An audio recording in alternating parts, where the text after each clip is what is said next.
எங்கேடா? PUBG விளையாட மன்னா. எங்கே குடு குடு. நாடு நல்லா உருப்படும்.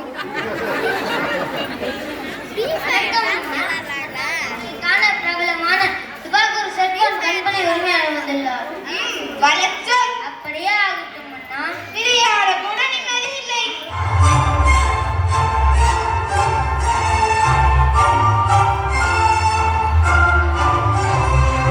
வணக்கம் மன்னா. வாருங்கள் வாருங்கள். சூடாக என்ன சாப்பிடுறீங்க?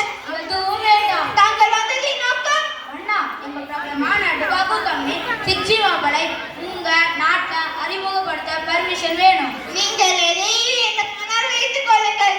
ஆனால் எனக்கு புரிகிறது மன்னா. உங்களுக்கு சேர வேண்டிய கமிஷன் சரியா வந்துடும். நன்றி. ஆஹா ஓஹோ அருமை அருமை.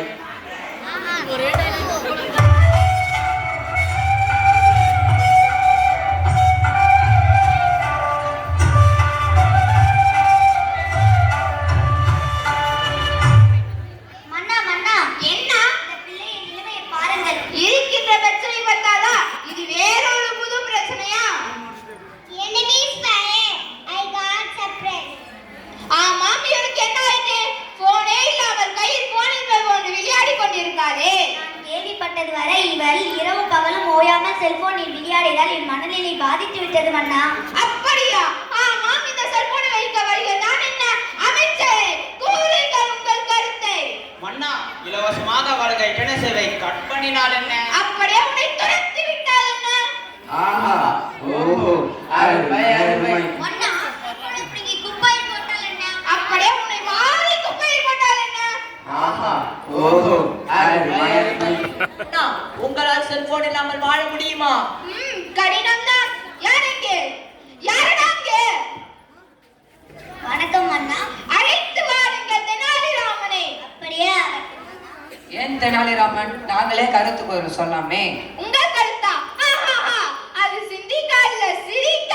அப்படி என்ன தெனாலிராமனுக்கு பெரிய புலமை? மன்னரிய கேள்வி கேட்கிறாயா? ஏன் நமக்குள் வாதம்?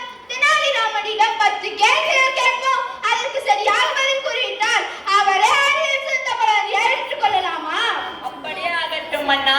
தெனாலிராமன் வருகிறார் வருகிறார் வருகிறார். மீண்டும் பிரச்சனையா?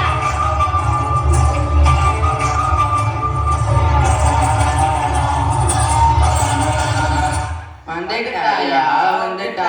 வணக்கம் அண்ணா, தாங்கள் என்னை அழைத்ததின் நோக்கம்? வாருங்கள் தெனாலிராமா, நான் இப்போது உங்களின் முழுமையை நிரூபிக்க 10 கேள்விகள் கேட்கப் போகிறேன். அதற்கு சரியாக பதில் கூறிவிட்டால் நீங்களே அறிவில் சிறந்தவராக அறிவிக்கப்படும். ஏன் தெனாலிராமா சிரிக்கிறாய்? ஒன்றுமில்லை மன்னா. அமைச்சரே, கேள்வியை நீங்கள் கேட்கிறீர்களா அது நான் கேட்கட்டுமா? நீங்களே கேளுங்க மன்னா. பிரிக்க முடியாது. கல்வியும் நல்லொழுக்கமும். பிரிக்க கூடாது. பெற்றோரும் பள்ளியும். சேர்ந்து இருப்பது. ஆசிரியரும் மாணவரும். சேராதிருப்பது. வறுமையும் நோயும். பார்க்க கூடாதது. தொலைக்காட்சியும் தொலைபேசியும். பார்க்க கூடியது. நேரமும் பள்ளி பேருந்து. அறிவுக்கு கல்வி. கல்விக்கு பள்ளி. பள்ளிக்கு அஸ்வினி மேல்நிலை பள்ளி. ஆஹா ஓஹோ அருமை அருமை. நீயே அறிவில் சிறந்தவன். ஆஹா ஓஹோ அருமை அருமை. என்ன அமைச்சரே, இப்போது புரியுதா? புரிகிறது மன்னா. மன்னா. தெனாலிராமா, பாருங்கள் இந்த குழந்தையை. இது போல நம் நாட்டில் உள்ள குழந்தைகளும் இளைஞர்களும் செல்போனால் சீரழியார்கள். அவர்களை அறிந்து மீட்க ஏதாவது ஆலோசனை கூறுங்களேன். மன்னா, மாணவர்கள் மிக முக்கியமானவர்கள். அவர்கள்தான் நம் நாட்டின் வருங்கால தூண்கள். முதலாவது, பெற்றோர்கள் தங்கள் செல்போன்களை குழந்தைகளுக்கு கொடுப்பதை தவிர்க்க வேண்டும். அடுத்ததாக, குழந்தைகள் கண்ணால் பார்ப்பதை அப்படியே செய்ய மாற்றமுடையவர்கள். எனவே பெற்றோர்கள் வீட்டில் அதிக நேரம் தொலைக்காட்சியிலும் தொலைபேசியிலும் நேரத்தை செலவழிக்காமல் தங்கள் குழந்தைகளுடன் சேர்ந்து உண்பது, விளையாடுவது, பேசுவதுமாக நேரத்தை செலவழிக்க வேண்டும்.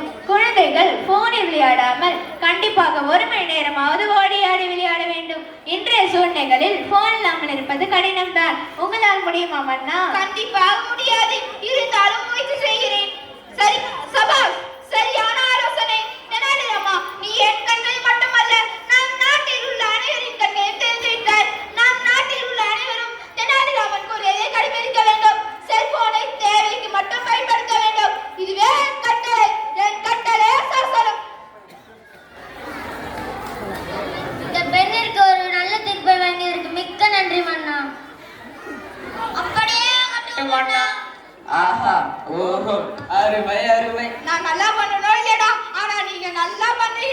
இத்துடன் அவை